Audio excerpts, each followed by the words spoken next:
अस्सलाम वालेकुम नाज़रीन। प्रोग्राम आज पाकिस्तान के साथ अब्दुल कयूम साहब आज हमारा साथ देंगे स्वीडन से।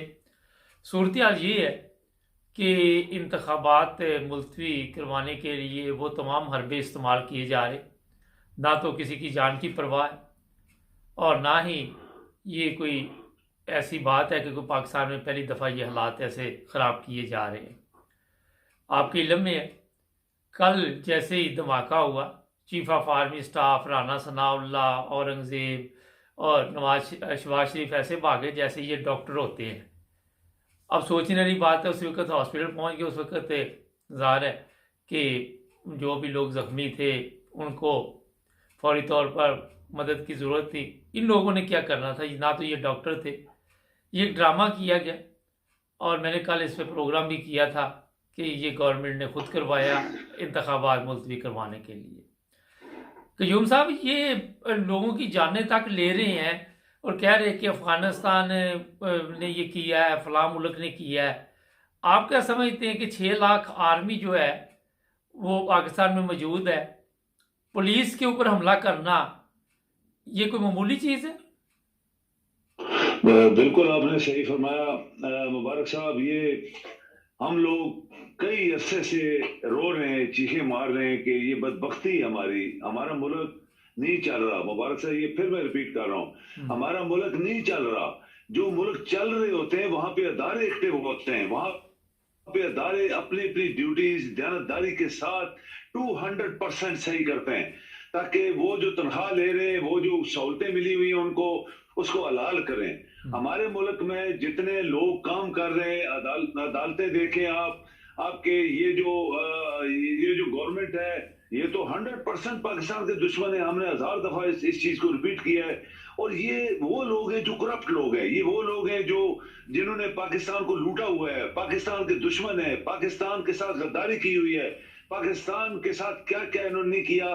वो 13 पार्टी वहां बैठी हुई हैं, वो पाकिस्तान के इलेक्शन नहीं होने दे रहे, वो पाकिस्तान का निजाम नहीं चलने दे रहे, वो पाकिस्तान को आगे मूव फॉरवर्ड नहीं होने दे रहे, वो पाकिस्तान को हर किस्म का नुकसान जो वो मुबारक साहब कर सकता है कोई इंसान, ये हमारी गवर्नमेंट कर रही है। हैरानगी की बात है, वो गवर्नमेंट है, वजीर आजम एक जैली बना हुआ है, मिनिस्टर ऑफ इंटीरियर कातल है बहुत बड़ा, और उसके तमाम अवारी जो बैठे हैं मिनिस्टर्स आगे पीछे, कोई कातल है, कोई चोर है, कोई मनी लॉन्डर है, कोई दुश्मन है पाकिस्तान का।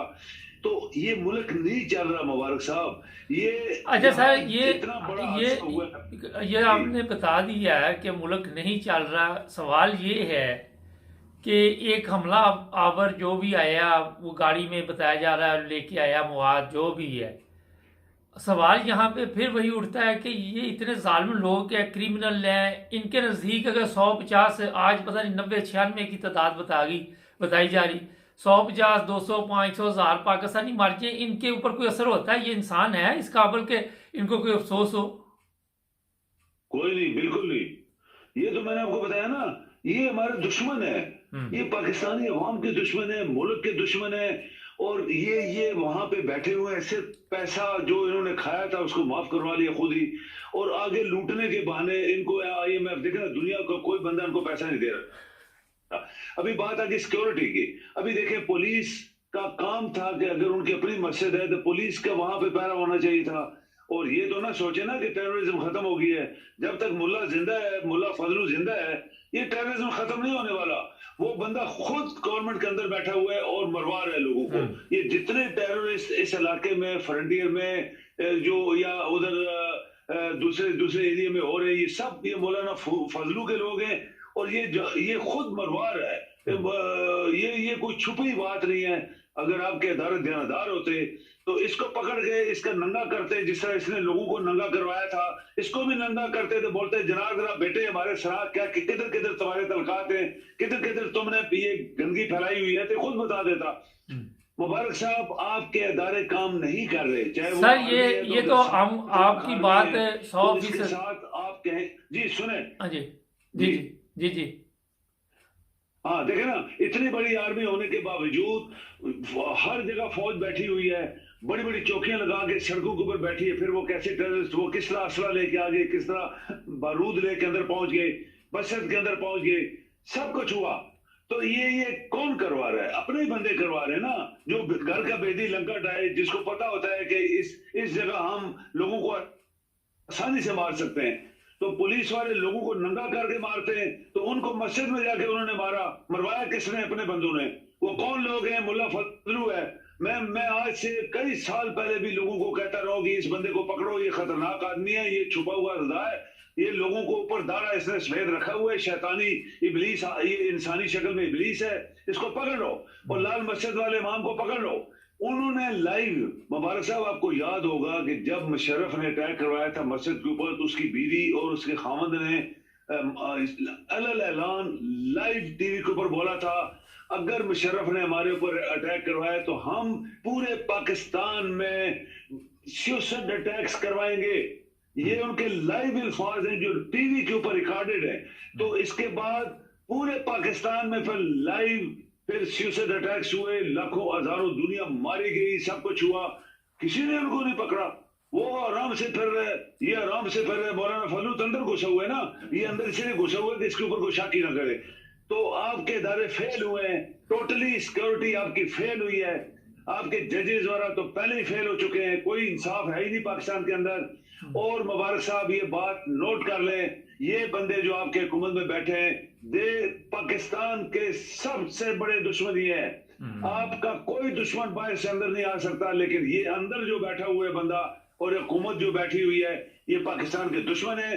अगर चीफ ऑफ आर्मी स्टाफ या आर्म फोर्सेस, एक आर्मी का स्टाफ तो एक अदारे का सरबराह है, पूरी आर्म फोर्सेस सिक्योरिटी के अदारे अगर इस गवर्नमेंट को नहीं पकड़ेंगे, इनकी जायदादें जब्त नहीं करेंगे, इनको फांसी अलल ऐलान नहीं देंगे, तो मैं दावे से कहता हूं आपका पाकिस्तान नहीं चलने वाला।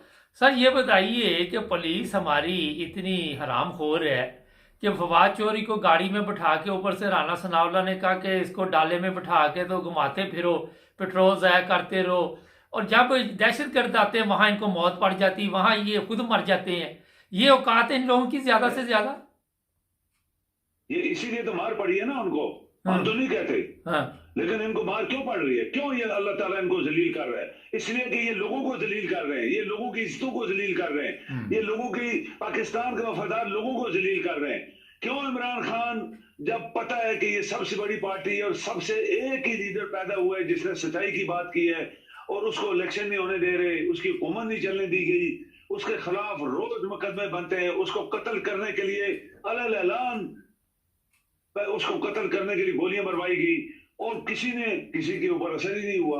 और आज देख लें किस तरह ये जो लोग पाकिस्तान की बात करते हैं उनको जलील करने के लिए जो कातिल है और ये मनी लॉन्ड्रर्स, हरामखोर, बेईमान, झूठे, फ्रॉडी, मुल्क के दुश्मन, किस तरह 13 पार्टी मिलकर पाकिस्तान को लूट रहे हैं, पाकिस्तान का मुंह काला कर रहे हैं, पाकिस्तान के लोगों को जलील तर कर रहे हैं।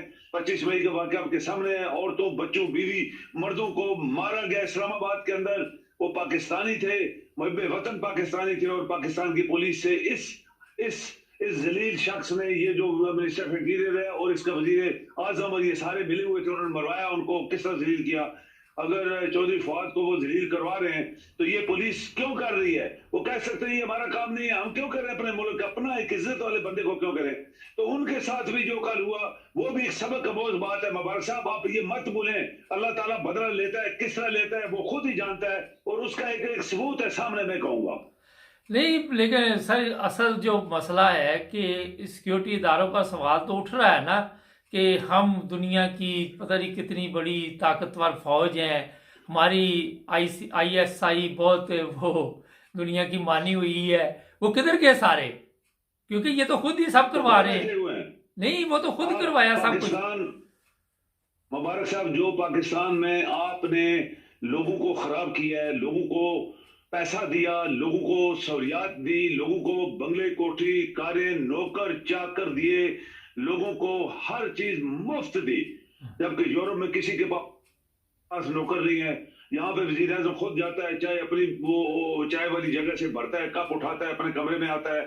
यहाँ पे बड़े बड़े लोग सारे काम खुद करते हैं, इनके कोई नौकर नहीं है, इनके पास कोई गाड़ियां मुफ्त नहीं है, इनको कुछ भी नहीं मिलता, और ये अपने मुल्क के लिए वफादारी से काम भी करते हैं। इनको तो हाँ, पाकिस्तान में आपने जो अदारे आपने बनाए हुए हैं, उनके एक एक बंदे को मलका एलिजाबेथ जो बरतानिया की थी, अभी जो बादशाह है चार्ल्स, उससे भी ज्यादा सहूलियात दी हुई है। तो पाकिस्तान तो एक जमीन है ना, पाकिस्तान को तो खुद ही हम खा गए, पाकिस्तान को हमने खुद कंगाल किया है।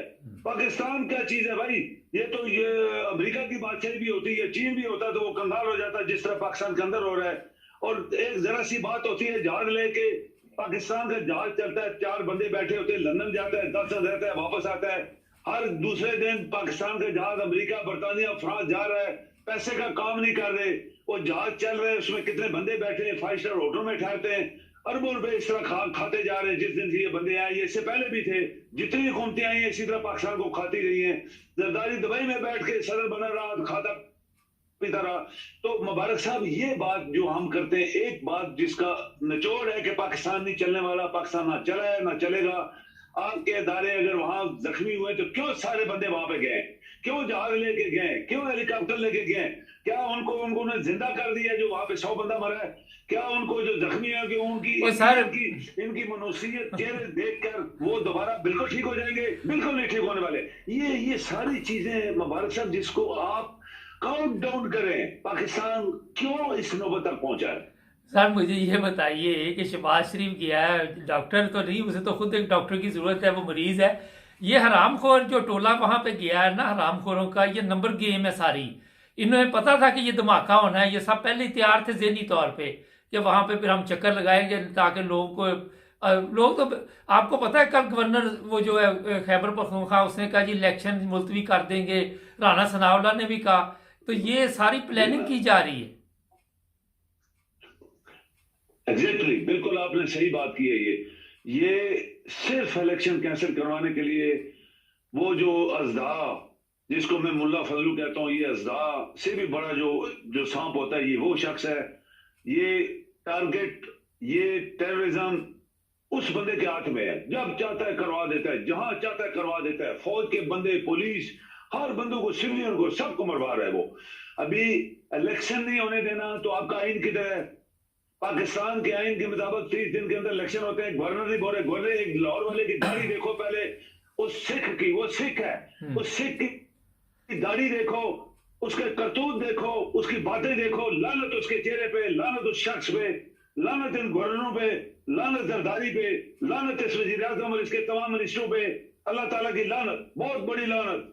ये शख्स मुल्क के दुश्मन है मुबारक साहब।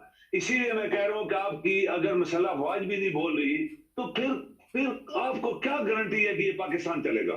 सर ये बताइए कि और भी ये धमाके कराएंगे अभी? बहुत मरवाएंगे, मैं सच आपके हिसाब से बात कर रहा हूं। आप देखें, टेररिस्ट, इकोनॉमिक टेररिस्ट जरदारी खरबों रुपए पाकिस्तान के 30-40 साल से लूटा है, किसी ने पूछा नहीं।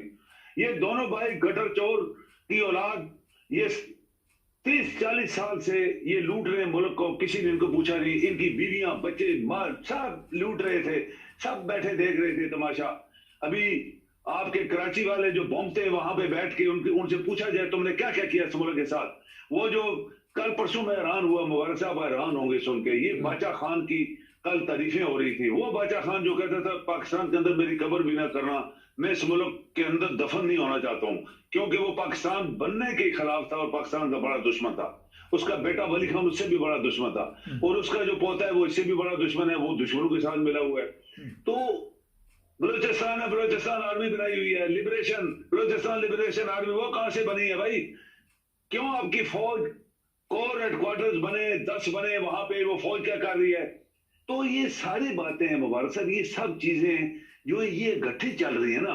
अभी अगर 90% लोग पाकिस्तान के इस मुल्क के अंदर एक इलेक्शन करवाना चाहते हैं, एक ध्यानदार हुकूमत को लाना चाहते हैं, इस मुल्क की गंदगी को साफ करवाना चाहते हैं, इन आरामखोरों को जेलों में और फांसी दिलवाना चाहते हैं, इनकी दौलत को जायदाद जब्त करवाना चाहते हैं, तो उनकी तो चल नहीं रही ना। लोगों की तो 90% लोगों की नहीं चल रही। ये 10% माफिया, ये फासिस्ट, ये आरामखोर लोग, बेईमान, पाकिस्तान के दुश्मन हमारे ऊपर हावी हैं, और इनकी चल रही है, इनके अदारे भी सारे इनकी बातें। अच्छा सर ये बताइए कि प्रोग्राम पिछली तो बड़ी बातें होगी, ये पौंड कहाँ पे चला गया, डॉलर कहाँ पे चला गया, यूरो कहाँ पे चला गया। आप मुझे ये बताइए कि पाकिस्तान अभी भी कोई बाकी कसर है कि दिवालिया नहीं हुआ?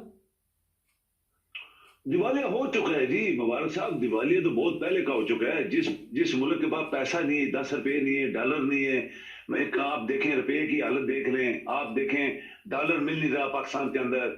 आपके अदारों को तनख्वाहें बंद होने वाली थी, वो किधर से दी इन्होंने? वो आपको पता है कि ये जो रामखोर, बड़ा रामखोर जो इन्होंने मिनिस्टर ऑफ फाइनेंस मंगवाया था वापस, हरामी आदमी, इसने देखें पाकिस्तान का पैसा खा के सारा बाहर निकलवा के फिर वापस आया दोबारा एक मसीहा बन के। उसने बोला कि जो लोगों के पैसे हैं, जो पाकिस्तान के, हमारे आपके पाकिस्तानी कौम के लोगों के पैसे जो बैंकों में, वो भी तुम्हारे ही पैसा है ना, हम उसको इस्तेमाल करेंगे। आप अंदाजा लगाए कि ये बंदा पाकिस्तान के लोगों का पैसा भी खाना चाह रहा है अभी। तो ये तनख्वाहें जो लोगों को दी गई है, वो पाकिस्तान का वो पैसा जो लोगों ने जमा किया हुआ है, वो स्टेट बैंक ने बताया 5 बिलियन है, वो ये इस्तेमाल कर रहा है अभी और तनख्वाहें दे रहा है, कुछ कर रहा है। ये तो लोगों को सड़कों के ऊपर नंगा करने वाले हैं, ये सारे लोग नंगे हो जाएंगे लोग। और उनका असर ये होगा कि ये तो भाग जाएंगे। उन्होंने जहाज मलिक रियाज का रखा हुआ है और जरदारी उसका सरबराह है, ये तो आरामखोर भाग जाएंगे यहाँ से, इन्होंने वीजे पहले लगवा के रखे हुए। तो बात वही है। बांग्लादेश के एक सियासतदान का बयान मैं आपको पढ़ के सुनाऊं। उसने बोला कि हम बड़े खुश हैं कि हम पाकिस्तान से जान छुड़ा के वापस आए थे, आज पाकिस्तान की हालत देख के हम बहुत खुश हैं, हमारे साथ ज्यादती हुई थी, आज पाकिस्तान दर दर के धक्के खा रहा है। ये देखो कितनी बड़ी एक शर्मनाक, एक मुंह काला करने वाली बात है। बहुत शुक्रिया सर आपका जी, थैंक यू जी। कल मुझे लोगों ने कहा कि ईरान के ऊपर मिसाइल हमला हुआ है और आपने या किसी चैनल ने ये खबर नहीं दी, और फिर मैंने उनको कहा कि हमारी तो अपनी इतनी खबरें हैं, हमारा तो अपना बेड़ा गर्क हुआ, हम किसी की खबर क्या दें। हमारे तो सुबह दिन चढ़ता है, शाम तक खबरें आनी शुरू हो जाती हैं और कोई अच्छी खबर नहीं आती, अफसोसनाक खबरें होती। गवर्नमेंट चोरों की, इदारों में चोर, अदालतों में चोर, मिलिट्री में चोर, हर जगह आपको चोर, कोई छोटा चोर कोई बड़ा चोर, मगर ये चोर हो गए इकट्ठे। अब 10 या 15% लोग जो हैं ये मुकम्मल तौर पर वो फ़कीर बना देंगे। कल सोशल मीडिया पर एक ख़तून मैंने देखी, उसने सोने की ये पहनी हुई थी, वालियाँ पहनी हुई थी, बालियाँ। तो वो पूछा कि आप क्यों मांगती हो? कहती मियाँ फौत हो गया, बच्चियाँ जवान हैं और मेरे पास पैसे नहीं है, मैं इसलिए मांगने के लिए निकली। 120 रुपये उसके पास इकट्ठे हुए थे। बात ये है कि हमारे वो चेहरे से और शक्ल से लग ही नहीं रही थी मांगने वाली। तो जनाब फिक्र नहीं करना, पूरी कौम आप इसी हाल में पहुंचने वाली है, क्योंकि एक मुर्दा कौम जो होती है उसके साथ यही सलूक होता है। वो कर रही है, आपके पैसे भी इस्तेमाल कर रहे हैं, अभी जैसे सर ने बताया, आपके पैसे से तनख्वाहें देंगे, सब कुछ देंगे, बाद में हर जगह पे चोर जो है ये पता नहीं किधर जाती है। मगर मांगने वालों में इजाफा होगा आने वाले दिनों में। हमारे चैनल को सब्सक्राइब कर